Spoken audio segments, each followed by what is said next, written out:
Yn y cylch ar hyn o bryd, mae'r Brydiau Mynydd ac Ucheldir Pur yn mynd ben ar Brydiau Mynydd Cymreig. Rheinald, dwi ddim yn meddwl bydd Glyn yn hir iawn yn gwneud i benderfyniad fan hyn. Na, hefo pedwar yn y dosbarth, fydd o ddim yn hir yn gorffen hwn wan.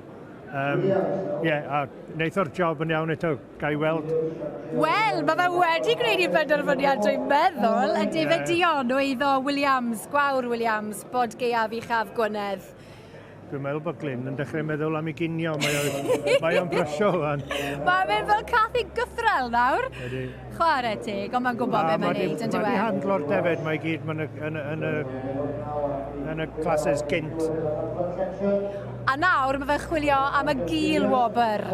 Mae da ni 2 yn y ras, 2 bar. Oedd o 1 par, oedd o Geraint dan yr eglwys.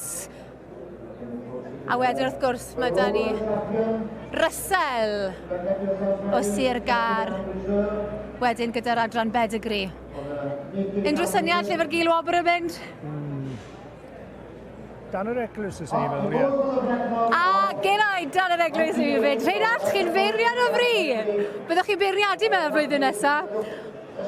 A nawr draw i weld Gwawr. Wel, Gwawr! Llongfyrchiadau. Diolch yn fawr iawn i chi, diolch. A nid dyma'r tro cyntaf i'r dion i wneud hyn? Na, chi'n hollol, na. Dyfed ar y Wynad i cael hwyl go dda ni ac Brian ar ferch hefyd blynyddoedd yn ôl. Ond nhw'n gil wobr y sioe. Oeddan, Felly, pob lwc i ti, pob hwyl. Diolch yn fawr.